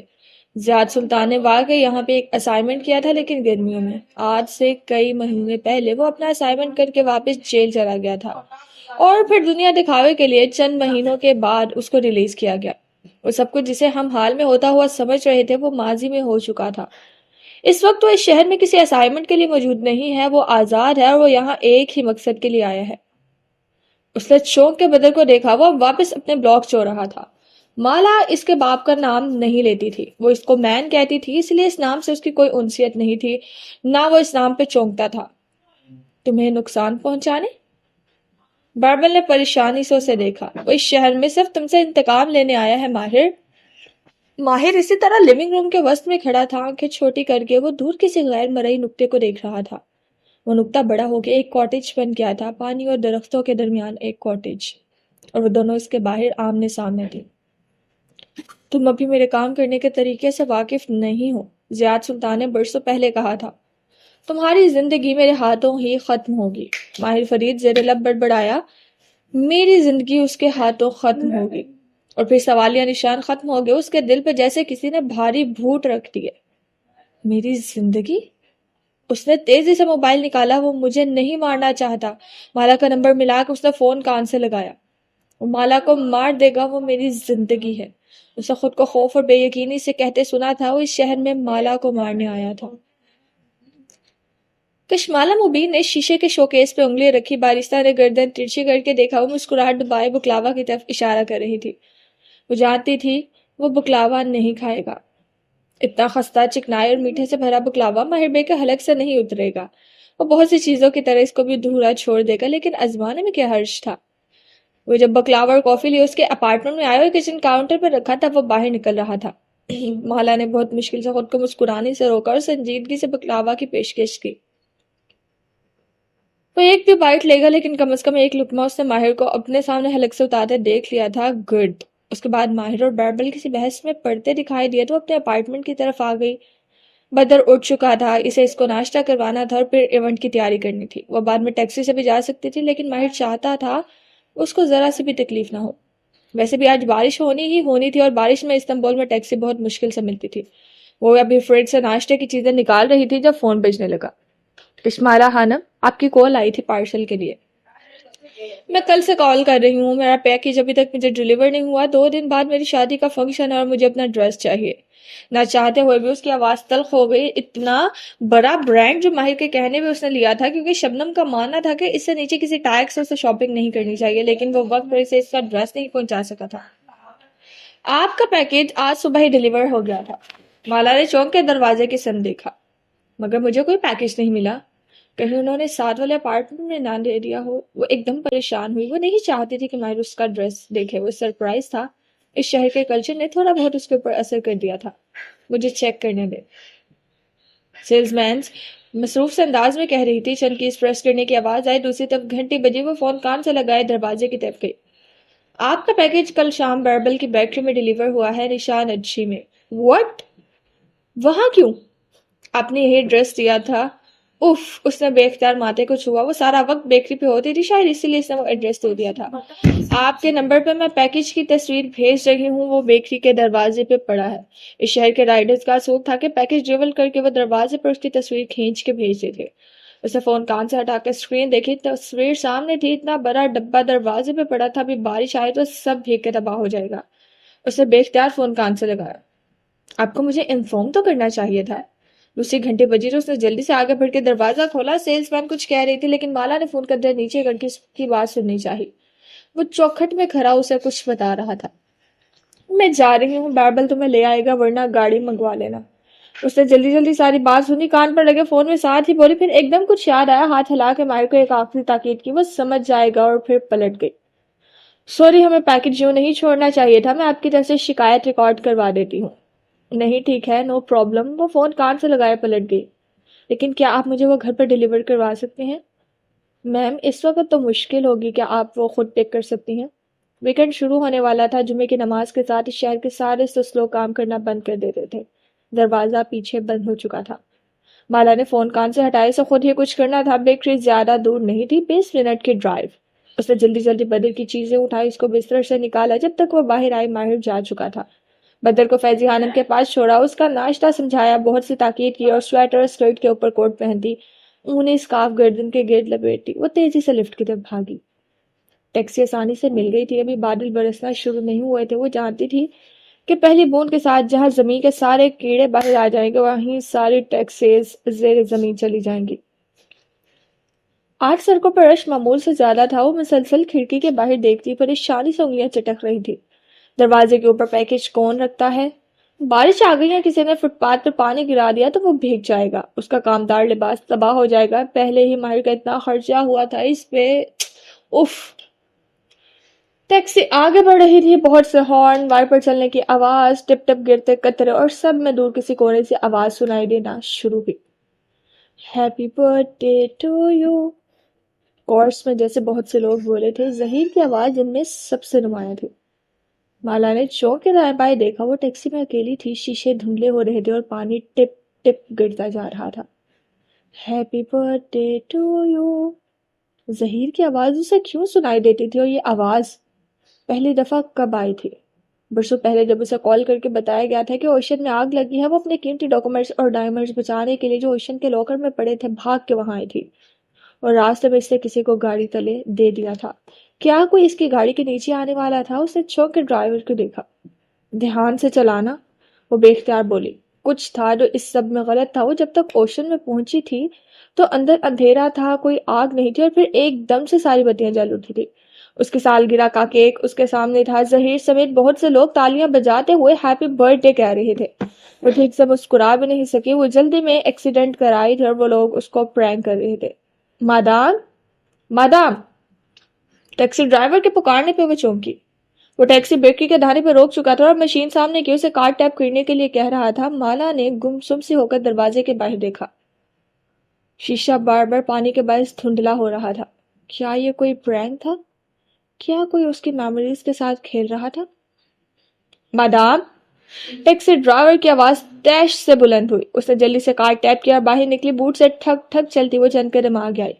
بیکری کے بند شیشے کے دروازے کے سامنے کارٹن رکھا تھا. وہ بھاگ اس کے قریب آئی. پنجوں کے بل اس کے سامنے رکی. اس کی سطح پر ہاتھ لگایا. وہ گیلا تھا. او نو. اس نے پرس سے چابیاں نکالی، گلاس ڈور کھولا اور کارٹن دونوں ہاتھوں میں اٹھائے دروازہ ڈھکیل کے اندر داخل ہوئی. دروازے کا کونا جامنی گھنٹی سے ٹکرایا. چھن چھن چھن. سناٹے میں گھنٹیاں سے بج اٹھی. اندر نہیں اندھیرا تھا. وہ کارٹن لیے سیڑھیاں چڑھتی اوپر سٹنگ ایریا میں آئی تھی. یہاں پر کھڑے ہوئے چند دن پہلے ماہر نے اپنی فیملی کے سامنے اعلان کیا تھا کہ وہ شادی کر رہے ہیں. اس نے ایک نظر اپنے ادھورے مورال وال کو دیکھا. ابھی بیکری چالو نہیں ہوئی تھی لیکن کام تقریباً مکمل ہو چکا تھا.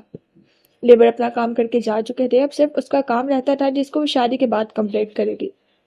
اس نے ساری بتیاں روشن کی، کوٹ اتار کے ایک طرف رکھا، درجہ حرارت سیٹ کیا، پھر جلدی سے کارٹن تک آئی، ایک پین کی نب سے ٹیپ کو چیرا، دائیں بائیں اوپر نیچے، کارٹن کا منہ کھلا، اندر ایک اور باکس تھا۔ شکر، یقیناً لباس گیلا نہیں ہوا ہوگا۔ والا نے باکس نکال کے سامنے رکھا، گہرا جامنی رنگ کا مخملی باکس۔ اس نے کیسے سوچ لیا کہ ان کی پیکیجنگ اتنی بری ہوگی؟ اطمینان سے اس کے اندر اتر آیا، باکس کا ڈھکن کھولا تو اندر بٹر پیپر میں لپٹا لباس نظر آ رہا تھا۔ کسی پرفیوم کی مہک اسے اٹھ رہی تھی۔ اس نے کھڑکھڑاتا ہوا بٹر پیپر الگ کیا اور دونوں ہاتھوں سے آئیوری سلک کے گاؤن کو اٹھایا۔ وہ صاف اجلا سا سفید رنگ کا گاؤن تھا، پورے آستین اور بہت ہلکا سا کام، اور ساتھ اس کا ویٹ بہت خوبصورت، نفیس اور باوقار۔ اس کے چہرے پر مسکراہٹ اتر آئی اور آنکھوں میں پانی۔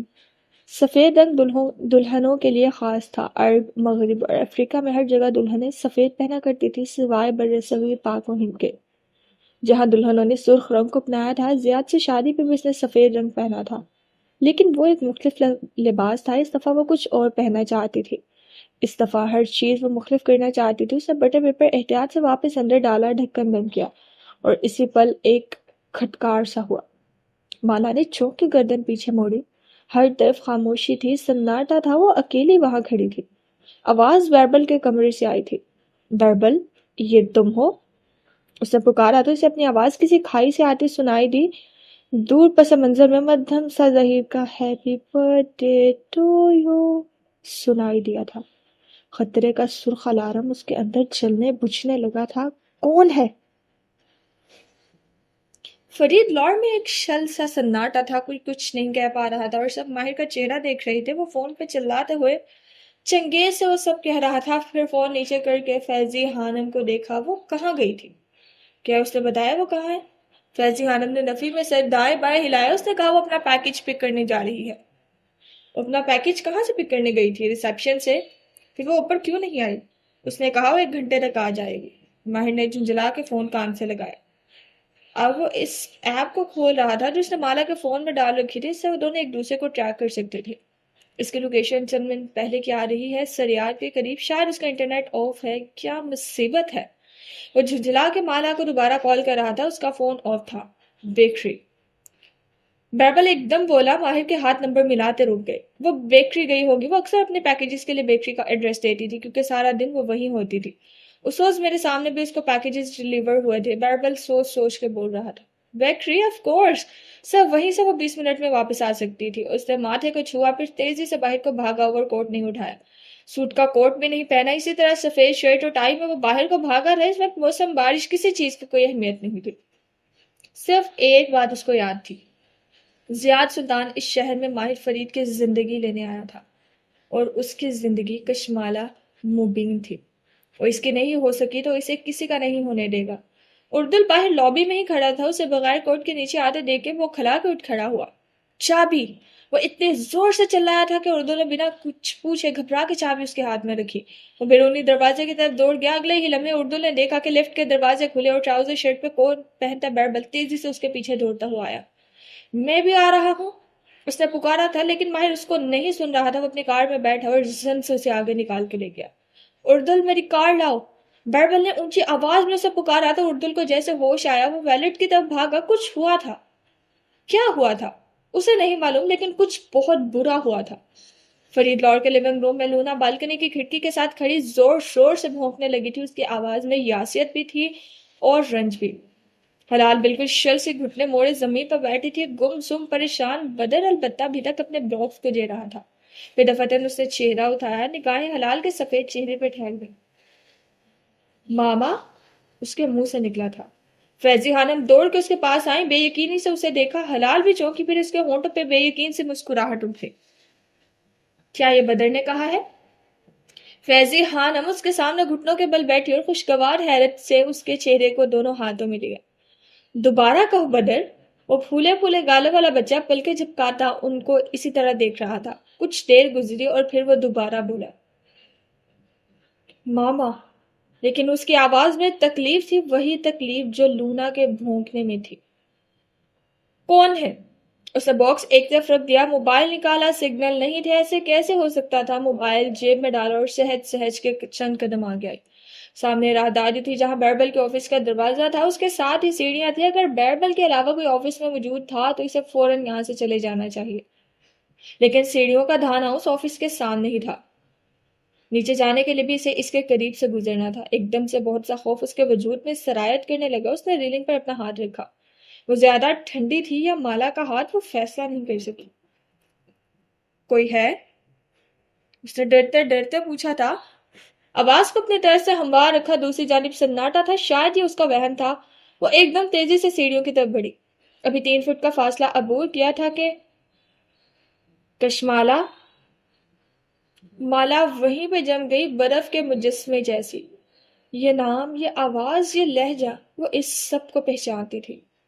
وہ اس سب کو کیسے بھول سکتی تھی؟ اس کے قدم آگے نہیں بڑھ سکے۔ دھیرے سے بیربل کے آفس کا دروازہ کھلا، چڑچڑاہٹ کی آواز آئی، یہاں تک کہ وہ پورا کھلتا گیا۔ وہ بے یقینی سے ساتھ اس جگہ کو دیکھے گئی۔ اندھیر آفس سے ایک ہیولا سا نمودار ہوا، پھر وہ 2 قدم آگے آیا۔ سیاہ پینٹ، سیاہ جیکٹ اور سر پہ سیاہ ٹوپی پہنے، ہلکی بڑی شیو والا زیاد سلطان اور اس کا اسپاٹ چہرہ۔ یہ وہ چہرہ نہیں تھا جو اس دن ہسپتال کے فاؤنٹین کے سامنے اسے دکھائی دیا تھا۔ یہ وہ چہرہ تھا جو کینیڈا میں اس فریزنگ کنٹینر میں اسے اکیلا چھوڑ کے چلا گیا تھا۔ یہ وہ چہرہ تھا جس نے جدہ میں اسے قید کر کے رکھا تھا۔ وہ بے اختیار کے 3 قدم پیچھے ہوئی، ہونٹ بے یقینی سے کھلے تھے اور آنکھیں وہیں ٹھہر گئی تھی، اتنا الجھن تھی۔ ایک نظر اس باکس کو دیکھا اور پھر سیاہ۔ میں نے اپنے اپارٹمنٹ کا ایڈریس ہی دیا تھا، لیکن تم نے یہ کیا ہے نا؟ تم نے مجھے یہاں بلوایا ہے؟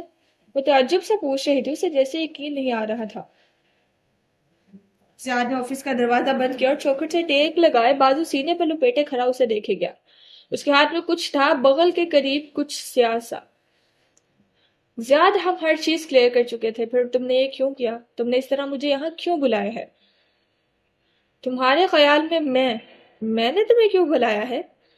مالا نے نفی میں سر ہلایا، 1 قدم پیچھے ہٹی، پھر دوسرا قدم۔ یہ نہیں ہو سکتا تھا۔ اگر تمہیں مجھ سے بات کرنی تھی تو تم مجھے کال کر سکتے تھے۔ باتوں کا وقت ختم ہو گیا۔ اس کی آواز گیلی تھی، بھرائے ہوئے، اور آنکھوں میں بہت سی نفرت اور دکھ لیے ہوئے تھے۔ کیا مطلب باتوں کا وقت ختم ہو گیا؟ ہم ہر چیز ڈیسائیڈ کر چکے تھے۔ میں نے اتنے برس تمہارے لیے اتنا سب کچھ کیا، لیکن کبھی تمہیں میری محبت نظر نہیں آئی۔ حقیقت کسی سرد لہر کی طرح دھیرے دھیرے اس کی ریڑھ کی ہڈی میں سرایت کرنے لگی، لیکن نہیں، وہ یقین نہیں کر سکتی تھی۔ زیاد سلطان کچھ بھی کر سکتا تھا، لیکن وہ اپنے بیٹے کی ماں کو نہیں مار سکتا تھا۔ وہ ایک دم مزید پیچھے ہوئی ریلنگ کے دھانے پہ۔ ہم ان باتوں سے آگے نکل آئے ہیں زیاد، میں اپنی نئی زندگی شروع کرنے جا رہی ہوں۔ کون سی زندگی؟ میری اور تمہاری زندگی ایک ساتھ جڑی ہے، یا یہ ایک ساتھ چلے گی یا یہ ایک ساتھ ختم ہوگی۔ مالا نے پھر سے نفی پر سر ہلایا۔ اس کے ابو ابھی تک تعجب اور الجھن سے اکٹھے تھے۔ وہ یہ نہیں کر سکتا تھا۔ تم کیا چاہتے ہو؟ تم کیا کرنے آئے ہو؟ اگر وہ اپنے منہ سے بھی کہتا کہ وہ کیا کرنے آیا تھا تو شاید وہ یقین نہیں کر سکتی تھی۔ میں تمہارے لیے جتنا کر سکتا تھا میں نے کر لیا۔ تمہیں بدر کو میرے ساتھ ڈھونڈنا تھا، ہمیں ایک فیملی بننا تھا، لیکن تم بدر کو ڈھونڈنے کے لیے اس آدمی کے پاس چلی گئی۔ آنکھوں میں بہت زیادہ دکھ اور تپش لیے پوچھ رہا تھا۔ مالا کی نگاہ اس کے سینے پر لپٹے بازوؤں تک گئی۔ اس کے ہاتھ میں پستول تھی اور اس کے آگے سائلنسر لگا تھا۔ اس نے بے یقینی سے آنکھیں زیاد کی چہرے تک اٹھائی۔ تم نے بدر کو اغوا کیا تھا؟ ماہر کہتا تھا ہمیشہ کہ بدر اپنے باپ کے پاس ہے۔ وہ واحد آدمی ہے جس کو بدر کے اغوا سے فائدہ تھا، وہ زیاد سلطان تھا، لیکن وہ تو اس وقت جیل میں تھا۔ یا شاید کشوالا مبین کبھی تسلیم نہیں کر سکتی تھی اس سے محبت کا دعویٰ کرنے والا شخص اس حد تک جا سکتا ہے۔ میں نے تمہارے لیے اتنا سب کچھ کیا، اس حد تک کیا کہ مجھے اپنا ہی بیٹا خود اغوا کرنا پڑا، اور سالیہ نے سب کچھ خراب کر دیا۔ اگر وہ نہ کرتا تب بھی تو ماہر فرید کے پاس چلی جاتی۔ تم نے مجھے کیوں نہیں بلایا؟ میں تمہاری مدد کر سکتا تھا۔ تم نے بدر کو اغوا کیا تھا؟ مالا نے بے یقینی سے پلکیں جھپکائی۔ پھر وہ سب کیا تھا؟ اس کے خواب، نیہا سرکار، وہ کوٹن کینڈی مین، کیا وہ سب ایوین تھا؟ پھر نظر کا دھوکہ۔ تمہیں کبھی مجھ سے محبت تھی ہی نہیں۔ تمہارا پسندیدہ مرد ہمیشہ سے وہی تھا، کیف ماہر۔ وہ چوکھٹ سے ٹیک لگائے کھڑا ملامت سے اسے دیکھ رہا تھا۔ تم کیا کر رہے ہو زیاد؟ مالا کی نگاہ اس کے ہاتھ پہ جم گئی. بغل کے قریب آدھا چھپا پستول اسے دکھائی دے رہا تھا. میں نے ماہر سے وعدہ کیا تھا کہ اس کی زندگی میرے ہاتھوں ہی ختم ہوگی اور میں اپنا وعدہ پورا کرنے آیا ہوں. اس کی آنکھیں زیاد کی آنکھوں تک اٹھی. زیاد کی آنکھوں میں پانی تھا، بے بسی، نفرت، رنج. وہ ابھی تک حیران تھی. تم مجھے مارنا چاہتے ہو؟ میں تمہیں اسے دور رکھنا چاہتا ہوں. میں تمہارے بچے کی ماں ہوں زیاد. اس نے بے یقینی سے یاد دلایا. زیاد نے سر دائیں بائیں ہلایا.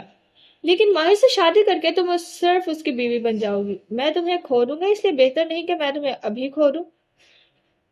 اس نے سینے پر لپٹے بازو کھول دیا. دایاں ہاتھ سامنے تھا، سائلنسر لگا، پستول. مالا اس پستول کو نہیں دیکھ رہی تھی، اسی حیرت اور بے یقینی سے زیاد کی آنکھوں میں دیکھ رہی تھی. تم اپنے بچے کی ماں کو مار دو گے؟ میں ماہر فرید کی زندگی کو ختم کرنے جا رہا ہوں کیونکہ تم نے میرے پاس کوئی چوائس ہی نہیں چھوڑی. تم یہ سب کچھ ٹھیک کر سکتی تھی. تم اپنے ہی بچے کی ماں کو مار دو گے؟ اس کی آواز بلند ہوئی. تعجب کے ساتھ اس میں غصہ بھی تھا. تمہارے پاس چوائس تھی کشمالا. تم، میں اور بدر، ہم ایک نئی زندگی شروع کر سکتے تھے، لیکن تم نے اس کو میرے اوپر چنا. تم مجھے ایک فریزنگ کنٹینر میں مرتا ہوا چھوڑ آئے تھے. تم مجھے ذہنی اور جسمانی طور پر ابیوز کر چکے تھے. تم نے اور تمہاری ماں نے اپنے جادوؤں سے میری زندگی اجاڑ کے رکھ دی. میری ماں کو مار دیا. کیا اب بھی تمہیں لگتا ہے کہ میں تمہیں ساری زندگی گزارنا چاہوں گی؟ میں نے جو بھی کیا محبت میں کیا. محبت اور جنگ میں سب جائز ہوتا ہے. نہیں جائز ہوتا. کچھ بھی جائز نہیں ہوتا. وہ ابھی اسی کے انداز میں زور سے چلائی تھی. آنسو کب اس کی آنکھوں سے گرنے لگے اسے معلوم نہیں تھا. مجھے کسی بھی چیز پہ افسوس نہیں ہے زیاد. میں نے تم سے طلاق لی، اپنے بچے کو خود پالا اور پھر میں نے اپنی زندگی نئے سرے سے شروع کرنے کا سوچا. اور اب تم غم لے کر میرے سامنے آ گئے ہو اور چاہتے ہو کہ میں تمہیں منتخب کر لوں. وہ جیسے حیران تھی، بے یقین تھی، صدمے میں تھی. زیاد کے چہرے پہ بہت سی بے بسی ابھری. تم اب بھی چوائس کر سکتی ہو. مالا نے نفی میں سر دائیں بائیں ہلایا. میں بے وقوف بھی ہوں اور بہادر بھی. میں کبھی بھی تمہیں منتخب نہیں کروں گی. میں اگلی 7 زندگیوں میں بھی ماہر کو ہی منتخب کروں گی کیونکہ وہ اصل مرد ہے، جیسے ایک مرد کو ہونا چاہیے. تم نے نہ مجھ سے محبت کی، نہ میری عزت کی، نہ تم نے کبھی مجھے اپنی فیملی سمجھا. میں صرف ایک ٹرافی تھی تمہارے لیے. رہا ماہر تو وہ واقعی ہمیشہ سے میرا پسندیدہ مرد ہی تھا. کچھ تو تھا اس میں. اس کی بات ادھوری رہ گئی. زیاد نے ایک دم پستول والا بازو اس پہ تان لیا. مالا 2 قدم پیچھے ہوئی، بے اختیار دونوں ہاتھ اٹھا دیے. Okay, I'm sorry. اس نے تھوک نکلا. میں جانتی ہوں جو میں نے کیا اس پر تمہیں دکھ ہے. آواز ٹوٹ ٹوٹ کے حلق سے نکل رہی تھی اور آنکھیں پستول پہ جمی تھی. وہ مرنا نہیں چاہتی تھی. تم مجھ سے نفرت کرتے ہو. تم مجھے ماہر کا ہوتا ہوا نہیں دیکھنا چاہتے. لیکن اگر تم مجھے مار دو گے تو بدر کا کیا ہوگا؟ ہمارا بیٹا ہے، وہ اکیلا رہ جائے گا. آنسو ٹپ ٹپ اس کے چہرے پہ پھسل رہے تھے اور وہ دونوں ہاتھ اٹھائے کھڑی تھی. زیاد کا بازو اسی طرح لمبا تنا ہوا تھا اور ہاتھ ٹریگر پہ تھا. تم ایک سیریل کلر ہو، عادی قاتل. تم مجھے مار کے بہت آسانی سے یہاں سے بچ کے نکل جاؤ گے، لیکن بدر کو تم کبھی اپنے ساتھ نہیں رکھ سکو گے. وہ اپنی ماں کے بغیر نہیں رہ سکتا. کوئی بھی بچہ اپنی ماں کے بغیر نہیں رہ سکتا. ماں چھوڑ کے چلی جائے تو زندگی آدھی ختم ہو جاتی ہے. تم میری اور ماہر کی نفرت میں اپنے بچے کو اس کی ماں سے محروم کر دو گے؟ مالا کے ہوا میں اٹھے ہاتھ کپ کپا رہے تھے. دل زور زور سے دھڑک رہا تھا. چمکتے ہوئے پستول کی نال اس پہ جمی تھی. زیاد بھیگی آنکھوں سے اسے دیکھتا. پستول اس پہ تانے ہوئے تھا. تم اب بھی چوائس کر سکتی ہو. میں تم سے جھوٹ نہیں بولوں گی. موت کے خوف سے بھی مالا جھوٹ نہیں بولے گی. تم مجھے چھوڑ دو تب بھی میں تمہارا انتخاب نہیں کروں گی. میں اور تم کبھی ایک ساتھ نہیں ہو سکیں گے. لیکن اگر تم نے مجھے مار دیا تو بدر اکیلا رہ جائے گا. تمہاری زندگی ناپائیدار ہے زیاد. تم ایک ملک سے دوسرے ملک بھاگتے پھرتے رہو گے. تم کبھی بھی ایک بچے کو اپنے ساتھ نہیں رکھ سکتے. ہمارا بچہ یتیم خانے میں پلے گا. کیا تم یہی چاہتے ہو؟ اسے لگا کہ زیاد کے پہلو میں گرا دوسرا ہاتھ ہلکا سا لرزا ہے. بے اختیار مٹھی بھینچ لی. اس کی ہمت بڑھی. بدر کا سوچو. تمہیں اپنے بچے کی ذرا سی پرواہ تو ہوگی. جیسے تم نے ایک ابیوز بچپن گزارا. تمہیں مارا گیا، ڈانٹا گیا، بے عزت کیا گیا. وہی سب بدر کے ساتھ ہوگا اگر وہ کسی کی یتیم خانے میں بڑا ہوگا. اس کو محبت نہیں ملے گی اور وہ پہلے ہی آٹسٹک ہے. آنسو گرتے جا رہے تھے اور وہ گیلی آواز میں تیز تیز بولتی جا رہی تھی. اس نے پہلی دفعہ اپنے منہ سے اعتراف کیا تھا کہ وہ آٹسٹک ہے. میرا بیٹا بول نہیں سکتا تمہاری اور میری وجہ سے. اس نے کبھی ماما نہیں کہا. میں نے کبھی اس کے منہ سے اپنا نام نہیں سنا. ایسے بچے کو اگر ہم دونوں چھوڑ دیں گے تو وہ کیا کرے گا زیاد؟ وہ دونوں ہاتھ اٹھائے. اسے محسوس ہوا کہ اس کی ہتھیلیاں کپ کپا رہی ہیں. تم مجھے مارنا چاہتی ہو تو مار دو, تمہاری جیت ہو جائے گی. لیکن ہمارا بچہ ہار جائے گا. وہ ماں کے بغیر سروائیو نہیں کر سکے گا. ماں کے بغیر سروائیو کرنا آسان نہیں ہوتا. اس کی آواز ٹوٹ گئی. آنسو اتنی تیزی سے ابل رہے تھے کہ لفظ بولے نہیں جا رہے تھے. تم نے میرے ساتھ اچھا نہیں کیا کشمالا. ٹھیک ہے میں نے تمہارے ساتھ بہت برا کیا, لیکن میں نے تمہیں معاف بھی کر دیا تھا. میں نے اپنی طرف سے دل صاف کر لیا تھا. میں تم سے نفرت نہیں کرتی زیاد. میں نے تمہیں ہر چیز کے لیے معاف کر دیا تھا اور اب میں اپنی زندگی بنانے جا رہی ہوں. وہ بازو لمبا کیے, ٹریگر پہ انگلی رکھے اسے سرخ بھیگی آنکھوں سے دیکھے گیا. اگر تمہیں واقعی مجھ سے محبت ہے تو تمہیں میری خوشی اور میری ہیلنگ کا خیال ہونا چاہیے. تمہیں یہ دیکھنا چاہیے کہ میں کس چیز میں خوش ہوں. ہم مل کے اپنے بچے کو پیرنٹنگ بھی کر سکتے ہیں. تم اس بچے کی زندگی کا حصہ رہو گے اور ایک طرح سے میری زندگی کا بھی. چوائس تمہارے پاس ہے, لیکن مجھے مارنے کا گلٹ تمہیں زندہ نہیں رہنے دے گا. ہر چیز تمہارے لیے ختم ہو جائے گی. تم جب بدر کو دیکھو گے تمہیں میرا چہرہ اور میرے اٹھے ہوئے ہاتھ یاد آئیں گے. زیاد, کیا تم اتنے بوجھ کے ساتھ زندگی گزار سکو گے؟ وہ رو رہی تھی. اس کے اٹھے ہوئے ہاتھ کپ کپا رہے تھے. وہ مرنا نہیں چاہتی تھی. وہ ایک دفعہ پھر ٹریپ تھی. اسے بالآخر زندگی جینی تھی. اس جامنی بوگن ویلیا اور پتھر کے خرگوش والے گھر میں. اسے اپنا خیمہ لگانا تھا اپنے پسندیدہ مرد کے ساتھ. اب تو ہر چیز ٹھیک ہونے جا رہی تھی. پھر وہ کیوں ٹریپ ہو چکی تھی؟ زیاد راستے میں کھڑا تھا, سیڑھیوں کے راستے میں, جہاں سے گزر کے اسے بیکری سے بھاگنا تھا. یا اگر وہ کسی طرح بربل کے آفس میں چلی جائے تو اس کی بالکنی کے دروازے سے وہ باہر بھاگ سکتی تھی. اسے اس دروازے کا کوڈ نہیں معلوم تھا. کوڈ تو صرف بربل کو معلوم تھا. پھر زیاد اندر کیسے آیا؟ کس نے غداری کی تھی؟ تم نے میرے ساتھ اچھا نہیں کیا کشمالا. اس نے زیاد کی آنکھوں سے آنسو گرتے ہوئے دیکھے. وہ حرکت نہیں کر سکی, بس وہ اسے دیکھے گئی بھیگی آنکھوں اور اٹھے ہاتھوں کے ساتھ. زیاد ایسا مت کرو, بدر اکیلا رہ جائے گا. بدر کا کیا ہوگا؟ وہ چند لمحے بھیگی آنکھوں سے اسیر دیکھے گیا. پھر بہت آہستہ سے اس نے پستول والا ہاتھ نیچے گرا دیا. مالا کا سانس رک گیا. وہ پلک تک نہیں جھپک سکی. زیاد نے پستول کو اپنی بیلٹ کے ساتھ لٹکایا اور زینوں کی طرف بڑھ گیا. ٹھک ٹھک ٹھک. اس کے بوٹس کی چاپ نیچے جاتی سنائی دے رہی تھی. وہ برف کا بھیگا مجسمہ بنی کھڑی. دھیرے سے ہاتھ پہلوں میں گرا, ریلنگ سے سر نکال کے جھانکا, بے یقینی سے, خوف سے. وہ دروازہ کھول رہا تھا. دروازے کی گھنٹی سے ٹکرانے کی آواز آئی. چھنچھناہٹ فضا میں گونجی. پھر دروازہ بند ہوا. زیاد سلطان جا چکا تھا. اس کی جان بخش چکا تھا. وہ کتنی ہی دیر بے یقینی سے وہیں کھڑی رہی. وہ درست تھی. وہ اسے کبھی نہیں مار سکتا تھا. ماہر غلط کہتا تھا. جلدی جلدی اس نے ہتھیلیوں سے آنسو صاف کیے. باکس اس سے بھول چکا تھا. موبائل نکال کے دیکھا, سگنل نہیں تھے. شاید زیاد نے کوئی جیمر لگایا تھا. وہ تیزی سے سیڑھیوں کی طرف دوڑی. قدموں میں جان نہیں تھی. ایسا لگتا تھا وہ اس کی جان نکال کر لے گیا ہے. بدک ٹریلنگ کا سہارا لیا. اسے ماہر کے پاس جانا تھا. وہ اسے بچا لے گا. اس کے قریب ہوگی تو زیاد اسے کچھ نہیں کر سکے گا. وہ ڈگمگاتے قدموں سے زینیں اترنے لگی. 1 2 3. دروازہ قریب تھا. اسے ابھی تک یقین نہیں آ رہا تھا کہ وہ جا چکا ہے. وہ اس کی جان بخش چکا تھا. کیا درست تھا اور کیا غلط.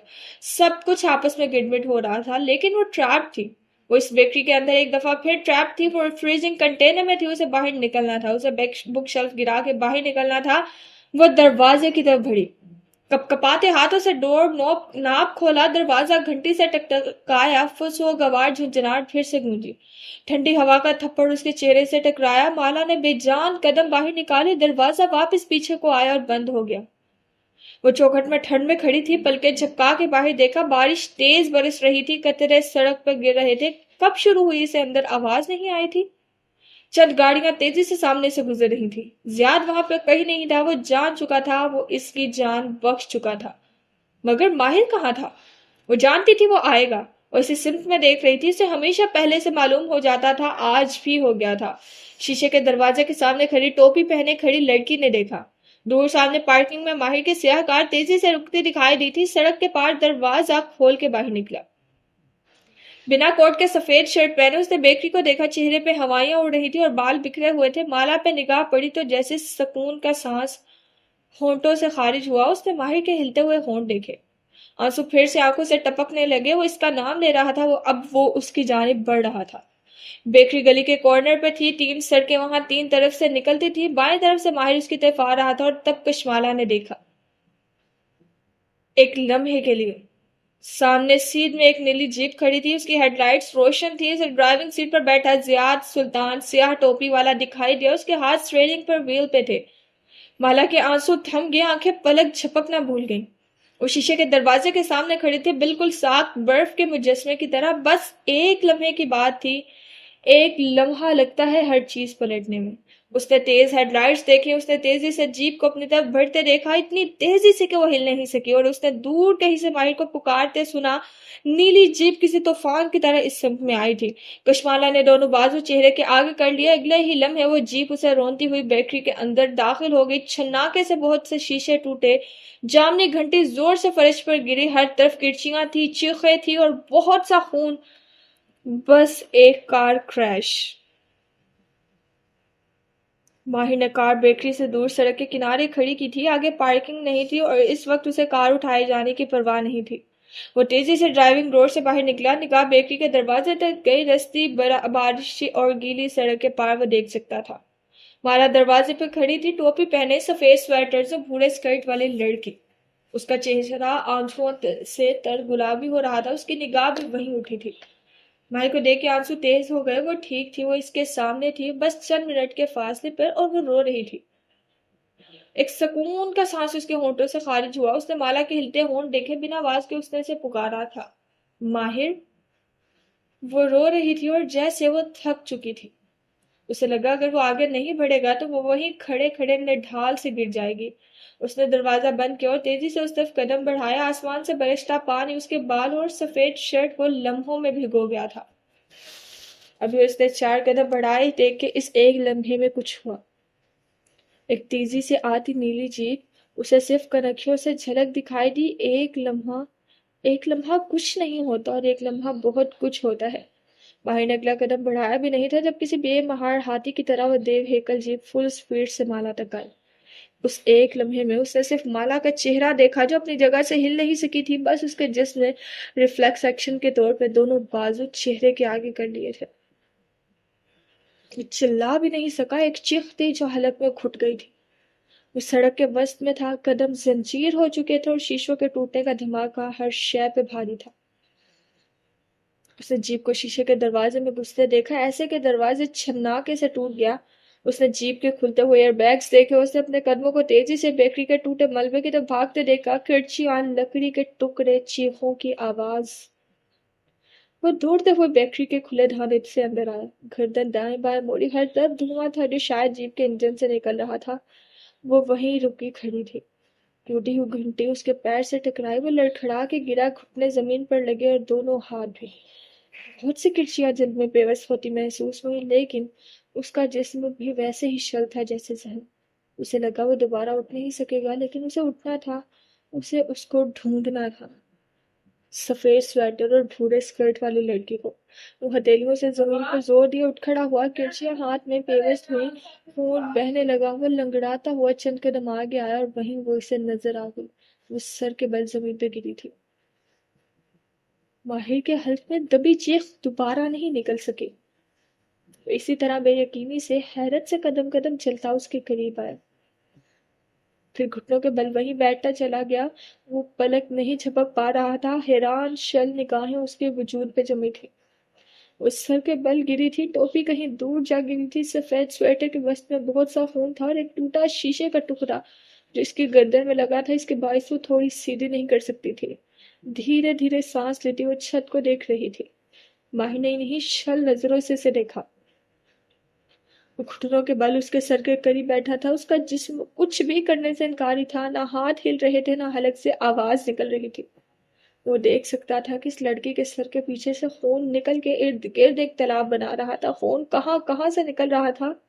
وہ کہاں کہاں ہاتھ رکھ کے اس کا بہاؤ روک سکتا تھا. اس کو کچھ سمجھ نہیں آ رہا تھا. ذہن بالکل سن تھا اور ہاتھ اٹھنے سے انکاری تھے.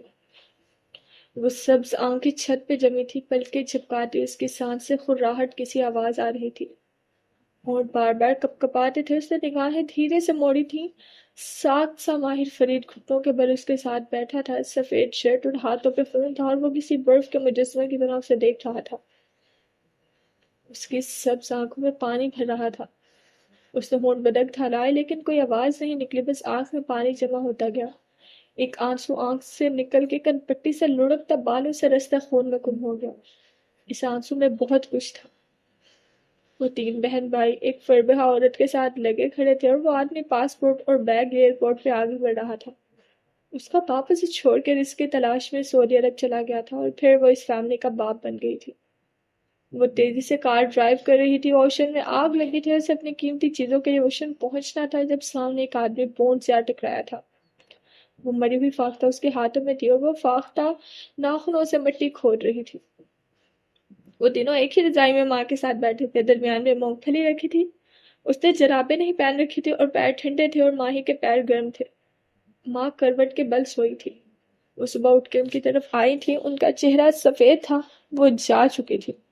اس نے بک شیلف اس آدمی پر زور سے دھکیلا تھا. وہ اس کے سر پہ ٹوٹا تھا. ہر طرف لکڑی کے ٹکڑے تھے. وہ ناخنوں سے مٹی کھود رہی تھی. انگلیاں گرد آلود ہو چکی تھی. ٹھنڈی فاختہ کو اس نے گھڑے میں ڈال دیا تھا. وہ اس کے اوپر مٹی ڈال رہی تھی. بالآخر وہ ٹریپ نہیں تھی. بالآخر فاختہ آزاد تھی. اس نے مالا کی آنکھ سے لڑکتا آنسو بالوں میں گم ہوتے دیکھا. بہت سی آوازیں پس منظر میں آ رہی تھی. پولیس کے سائرن جو اس کی طرح پہ ایمبولینس سے پہلے آئے تھے. کہیں بربل کی آواز بھی تھی. لوگ چیخ رہے تھے. دوڑتے قدم اندر آ رہے تھے اور وہ اسی طرح بیٹھا تھا. بے یقین الجھن بھرا چہرہ لیے اسے دیکھ رہا تھا. فورنر، فیمیل، ارلی 30s، کار کریش. پیرامیڈک پولیس والے کو اطلاع کر رہی تھی. 2 لوگ کشمالہ کے اوپر جھکے تھے. اس کو اسٹریچر پہ ڈال رہے تھے. کسی نے گردن میں پیوس شیشے کا بڑا سا ٹکڑا کھینچ نکالا تھا. خون کا فوارہ ماہر کے اوپر آیا تھا. اس کے چہرے پر، شرٹ پر. کیا وہ زندہ ہے؟ ایک پولیس اہلکار اونچی آواز میں پوچھ رہا تھا. پیرامیڈک نے ہاتھ سے اس کی نبض کو چھوا. ایک دواس نے ہر نبض کو چھوا تھا. پھر چہرہ اٹھا کے نفی میں سر ہلایا. نہیں، وہ مر چکی ہے. پھر کلائی پر بندھی گھڑی دیکھی. Time of death 1:40. اب وہ اس کے خون آلود وجود کو اٹھا کے اسٹریچر پہ ڈال رہے تھے. مجھے ایک باڈی بیگ چاہیے. پیرامیڈک کسی طرح چلا کے ہدایت دے رہی تھی اور وہ گھٹنوں کے بل بیٹھا. انہیں شل نظروں سے ان سب کو دیکھ رہا تھا. اس کی شرٹ پانی اور خون سے بھیگی تھی. کسی نے اس کے کندھوں پر کچھ ڈالا تھا. گرم کمبل یا شاید کوٹ. لیکن سردی، پانی، ہر چیز کا احساس ختم ہو چکا تھا. اٹھو ماہر. وہ اس کو بازو سے پکڑ کے اٹھا رہا تھا. بہت سا شور تھا. آوازیں، ایمبولینس کے سائرن. اس نے ششتر سا چہرہ اٹھا کے اس شخص کو دیکھا. وہ گھریالے بالوں والا، گردن میں چین پہنے، کان میں بالی والا نوجوان ساتھ ہی کچھ کہہ رہا تھا. ہم اس کے ساتھ ہاسپٹل جائیں گے، پیچھے سے کسی نے پکارا تھا. وہ مر چکی ہے لیکن ڈیڈ باڈی کی تصدیق کے لیے آپ کو ہمارے ساتھ چلنا ہے. اٹھو ماہر. اس نے خود کو کھڑے ہوتے دیکھا. پنڈلیوں میں بھی بہت سی کرچیاں چبھی تھی. کوٹ کندھوں سے پھسل کے نیچے گر گیا. کسی اور نے اس کا کوٹ پھر سے درست کیا تھا. وہ اجنبی نظروں سے ان سب کو دیکھ رہا تھا. کچھ بھی ذہن میں رجسٹر نہیں ہو رہا تھا. فرش پہ خون تھا. پولیس والے گھٹنوں کے بل جھکے تصویریں لے رہے تھے. جگہ جگہ نمبرز لگا ہتھیار. نمبرز جو کبھی جھوٹ نہیں بولتے تھے. اس کے وجود کو باڈی بیگ میں ڈال رہے تھے. پھر کسی نے زور سے زپ کھینچی. سیاہ بیگ کے زپ پیروں سے بند کرنا شروع کیے. ماہر کی نگاہیں زپ پہ ٹھہر گئیں. زپ اوپر آتی گئی یہاں تک کہ اس کے چہرے کے اوپر سے بیگ بند کرتی کونے تک چلے گئی. بھورے بالوں کی ایک لٹ زپ میں پھنس گئی تھی جو بیگ سے باہر نکل رہی تھی. وہ اس کو دیکھے گیا. بیگ اسٹریچر پر ڈالے ہوئے اسے دھکیل رہے تھے. وہ بالوں کے اس پھنسے ہوئے ٹکڑے کو دیکھ رہا تھا جس سے خون کے قطرے ٹپک رہے تھے. ہر چیز سلو موشن میں ہو رہی تھی، کسی گونگی فلم کی طرح. ایک دھن سی تھی جو ماہر کی آنکھوں کے آگے چھائی تھی. ہر طرف دھواں تھا. وہ دھواں چھٹا تو اس نے سر جھکا کے خود کو دیکھا. وہ ایک سرد کوریڈور میں بینچ پر بیٹھا تھا، دونوں ہاتھوں پر بینڈیج پڑے تھے. آستینوں سے لگتا تھا اس نے کوٹ پہن رکھا ہے. اس نے چہرہ اٹھا کے دائیں بائیں دیکھا. کوریڈور میں بہت سے لوگ تھے، دیواروں سے ٹیک لگائے بینچ پر بیٹھے دائیں بائیں ٹہلتے. وہ ان میں سے کسی کا چہرہ نہیں پہچانتا تھا، شاید وہ ان میں سے سب کو پہچانتا تھا. ایک دیوار سے گھنگریالی پونے والا نوجوان ٹیک لگائے چہرہ ہاتھوں میں گرائے کھڑا تھا، بار بار نفی میں سر ہلاتا. پھر دور سے کوئی آتا دکھائی دیا، قدموں کی چاپ. ماہر نے اس کی طرف دیکھا. وہ سامنے دیکھتا رہا. ایک اہلکار چلتا ہوا اس کے قریب آیا. گھنگریالی پونے والے نوجوان آگے بڑھا، اہلکار کو بازو سے تھاما اور ایک طرف لے گیا. اور اسی طرح شل سامنے دیکھے گیا. سماعتوں میں آوازیں گونج رہی تھی. مجھے بتائیں، اس سے بات مت کریں، وہ شوق میں ہے. آواز قدموں کی چاپ کے ساتھ دور جا رہی تھی. پلاسٹک کے پیکٹ کی کھڑکھڑاہٹ کی آواز آئی. یہ وکٹم کے پرسنل ایفیکٹس ہیں، وہ ان کی ضرورت نہیں ہے. بربل نے پیکٹ تھامے. اس میں کچھ چیزیں دکھائی دے رہی تھی، کراس باڈی بیگ، ٹوٹا ہوا فون اور ایک فاختہ والا لاکٹ. Thank you. کسی نے زور سے بائبل کے ہاتھ سے وہ پیکٹ کھینچا. اس نے چونک کے دیکھا. زارا پولیس والے کو شکریہ کہتی تیزی سے پیکٹ کی زپ لاک کھول رہی تھی. مٹھی اندر ڈالی، نوچ کے فاختہ والا لاکٹ نکالا، پیکٹ بند کیا، اسے بائبل کے ہاتھوں میں تھمایا. وہ انہیں نظروں سے اسے دیکھے گیا تو زارا نے کندھے اچکائے. جو میرا ہے وہ میرا رہے گا. تم چلی جا یہاں سے، اس سے پہلے کہ میں ماہر کو بتا دوں کہ تم نے کیا کیا ہے. اس کی دبی دبی غصے والی آواز اس شل بیٹھے مجسمے کو کہیں نہ کہیں سنائی دے رہی تھی. میں نے کیا کیا ہے؟ یہ ایک ایکسیڈنٹ تھا.